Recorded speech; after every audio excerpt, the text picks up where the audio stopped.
The Bible. It's 66 books of history, stories, letters, and poetry that fit together to form God's one big story. The epic adventure of how He created us and loves us so much that He made a way to rescue us. As we travel through the Bible, from Genesis to Revelation, we discover people who met God and found their lives changed forever. Now, for an amazing story. Inspired by the book of 1 Samuel, chapters 18 through 20. Jonathan and David couldn't have grown up more differently. Jonathan was the son of King Saul. David, on the other hand, was just an ordinary kid from Bethlehem, the youngest of 8 brothers. David spent long hours alone as a shepherd. He made up songs to play on his harp and grew strong defending the sheep from wild animals. But things began to change quickly for David when God sent the prophet Samuel to Bethlehem. God was displeased with King Saul and wanted Samuel to choose a new king. When Samuel saw David, God spoke. "Get up and anoint him. This is the one."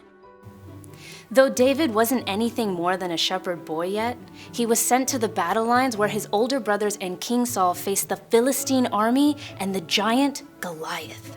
"Choose one of your men, have him come down and face me."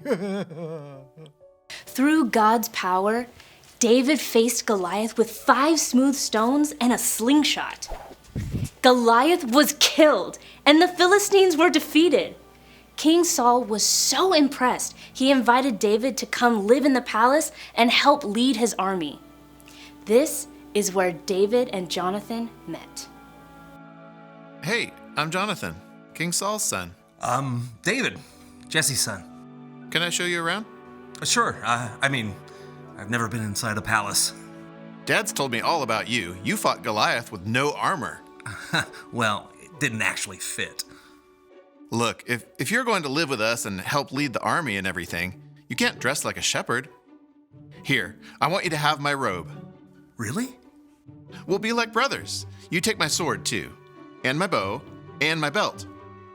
Wow, thank you. As David made the palace his new home, the 2 young men became best friends. King Saul often sent David out with the army, and David was so successful in battle, Saul gave him a high rank.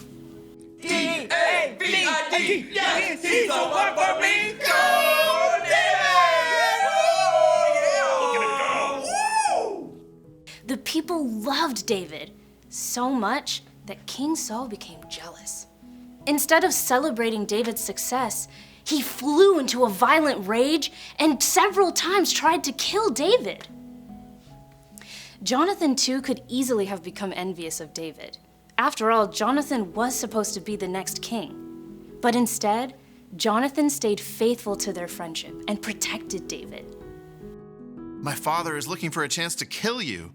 Find a place to hide and stay there. I'll speak to him. I'll wait for you to tell me what to do. Jonathan pleaded with King Saul. Don't do anything to harm David. He's helped you. Why would you kill him without reason? Oh, all right. I won't put him to death. Several times, Saul promised to spare David. But every time, the king broke his promise and plotted to go after David again.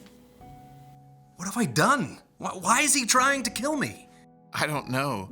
I'll do anything to help you. Together, the friends made a plan for David to hide during an important festival to determine how angry Saul was and whether David could come back to the palace. Whatever happens, always be kind to me as long as I live. And never stop being kind to my family, even when the Lord has destroyed all your enemies. Promise? I promise. David went and hid, while Jonathan returned to the palace and the king's feast. Where is David? Why hasn't he been here? He asked to go see his family. Oh, I know you're on David's side. You should be ashamed. You'll never be king as long as he lives. He must die. Jonathan's heart sank. He knew that David would never be safe again as long as King Saul was alive. The next morning, Jonathan took his bow out to the field to shoot, part of the arranged plan. a servant came with him. The arrow went far beyond you, didn't it? Hurry up! Run fast! Don't stop! David knew this meant that King Saul was still very angry. After the servant left, David slipped out from behind the stone where he was hiding. Jonathan? David! The friends hugged and wept, knowing they might never see each other again.